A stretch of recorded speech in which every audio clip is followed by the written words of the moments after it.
এসব জিনিস ইয়ে করে পাওয়া যেত না।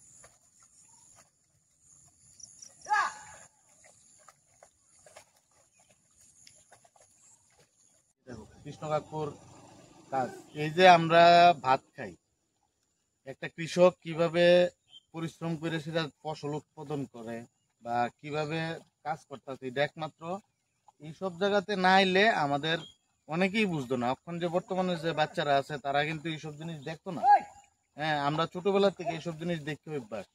এই যে আজকে অনেকদিন পরে বাড়িতে আসার পরে আমি কৃষ্ণকাকুর যেভাবে হাল চাষ যে করতেছে, এটা একটা কৃষকের কতটুকু পরিশ্রম হয়। আর আমরা কি করি, আমরা সেম এই ভাত আমরা খাওয়া দাওয়া করে আমরা এই খাওয়াটা ওয়েস্ট করি। একমাত্র এই সবার কাছে আমার একটাই অনুরোধ, আমার জোর হাত সবার কাছে, অন্তত পক্ষে একটা কৃষকের দিকে চাইয়া, একটা ক্ষেত মজুরি একটা কৃষকের দিকে চাইয়া যেভাবে তারা কষ্ট করে আমরা লেগে খাবার তৈরি করে, আমি সবার কাছে একটু রিকোয়েস্ট করুন, দরকার পড়লে এক মুঠ ভাত কম খান, কিন্তু ভাত ফালাইবেন না। আপনার কাছে আমাদের জোর হাত, একটা কৃষকের দিকে চাই, একটা ইয়ের দিকে চাইয়া আপনারা ভাত খাওয়ার সময় দরকার পড়লে একটু ভাত কম খান, কিন্তু ভাত ফালাইবেন না। মানে একটা ভাত তৈরি করতে, একটা ধান চাষ করতে, একটা তৈরি করতে যে কতটুকু পরিশ্রম আপনাদের এই ভিডিওর মাধ্যমে দেখতে পারবেন, কতটুকু পরিশ্রম।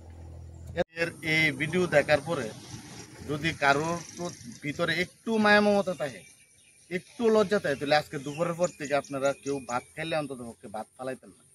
এটা একদম একটা কৃষকের দিক দিয়ে চাই সেটা একটা ভাত ফালাইতেন না। এটাই কমো, আর কিছু কইতাম না। কমো লাস্টে সবাই সুস্থ থাকেন, ভালো থাকেন, সবকিছু ঠিক আছে, কিন্তু খাবারটা নষ্ট করবেন না। দরকার পড়লে এক মুঠ ভাত কম খান, কিন্তু প্লিজ খাবার নষ্ট করবেন না। অনেকে খাবার নষ্ট করে, খাবারটা নষ্ট করবেন না।